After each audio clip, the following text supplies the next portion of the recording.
let's change gears here because there is one rule change that is on the docket for today. We've been talking about it all week. And Chris, look, I am going to claim credit on behalf of the show for the discussion we had the other day about the donut hole for the 4th and 15 alternative to the onside kick. If you go ahead late in the game and there's just a few seconds left and you don't want to transfer possession to the other team and give them a chance to win it with a Stanford band type of a play, you can just go into the 4th and 15 formation, get the ball to your quarterback. He runs around, kills the clock, goes out of bounds, game over. Too bad the other team never gets the ball.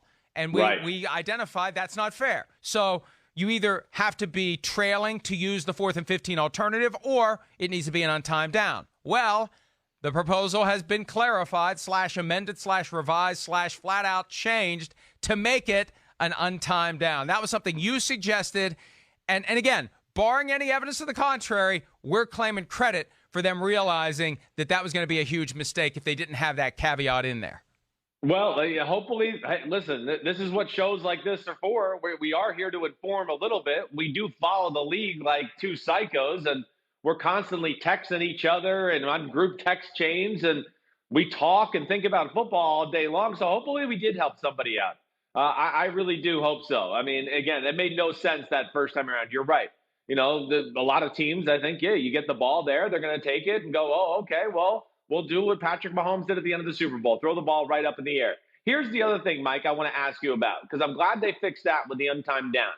What about, because I hear conversation about this, and I don't agree with everything I hear, but the 4th and 15 play, if Patrick Mahomes throws a 70-yard bomb down the middle of the field for a touchdown, is that going to be allowed? We're going to keep it like a real play, right?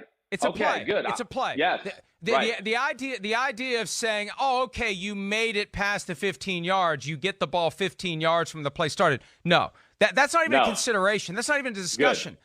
The rule is you get the ball 4th and 15 on the 25 as if you had the ball. It's a scrimmage play. So whatever the outcome of that play, that's where it goes. If you gain 75 yards and score a touchdown, you score a touchdown. If you gain 74 yards and you're on the 1 yard line, you got the ball on the 1 yard line. And that's why the untimed nature of this is critical, because it isn't just a way to avoid the team that takes the lead late, screwing the team that's behind out of a chance at winning the game. Think about this.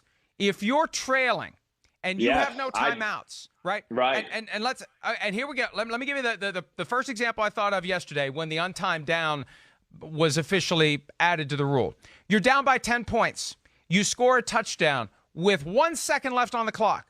Yeah, and any other game, it's over. You're down 10 points. You're snapping the ball from the 5 yard line with 5 seconds on the clock. You score the touchdown. Hooray! You scored a garbage time touchdown. There's no way you're gonna. You have no chance to win the game. Well, now you do. Here's why. You make the extra point, you're down by 3. There's 1 second left on the clock.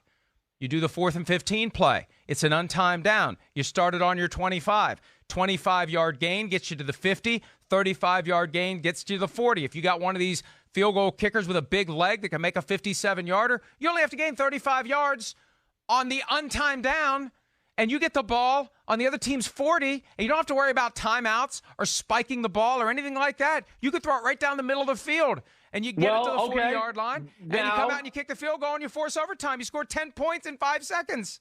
Okay, well, let's put our big noodles together once again then. Does that make sense? Is that fair? I don't know. I'm not sure I love that. Maybe there needs to be time on those type of plays to where that doesn't happen. I mean, that's a little bit. I like it. You like it. I want the team that's trailing to have a chance to win the game. I know you do. Let's take it to the extreme. You can be down in theory, you can be down 16 points with less than 10 seconds remaining in the game. You score and get the 2-point conversion.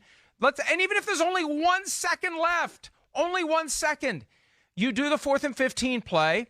You put the ball on the other team's 30. You don't have to go to throw it to the end zone. That's the thing. It's no longer a Hail Mary play or a let's hope Gronk is playing deep safety play. And we get a miracle that way with lateral after lateral. You get the ball on the 25, and you get it down to the 40 or the 35 or the 30. You get in that range. You have a plausible shot at scoring a touchdown. You get the other 2-pointer. Voila, 16-point deficit, gone.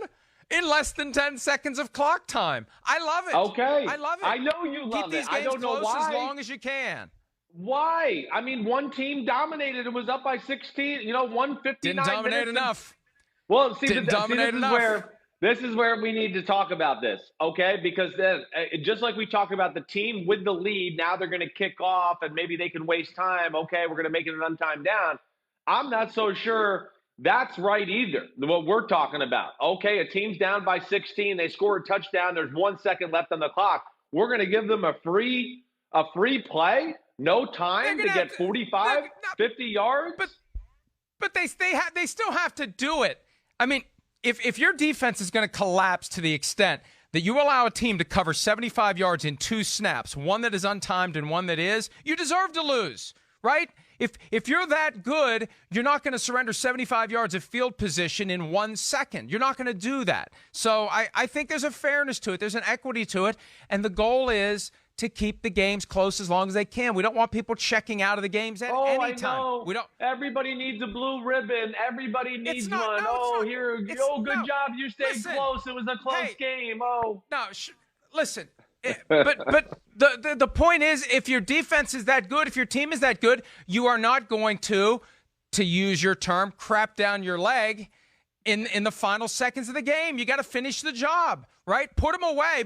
Be up by 24 points. Be up by so many points you got no chance of coming back, or put them away with the game on the line. And if the offense can rise up and get that done, if somebody can pull off 16 points in less than 10 seconds of clock time and score the touchdown, recover or gain the 2-point conversion, and then put the ball in position on the untimed down to have a shot at the end zone, good for them. They deserve to force overtime. Yeah, it's got Patrick Mahomes' name written all over it. It just says he Kansas won't City be down. Chiefs. He'll never be down.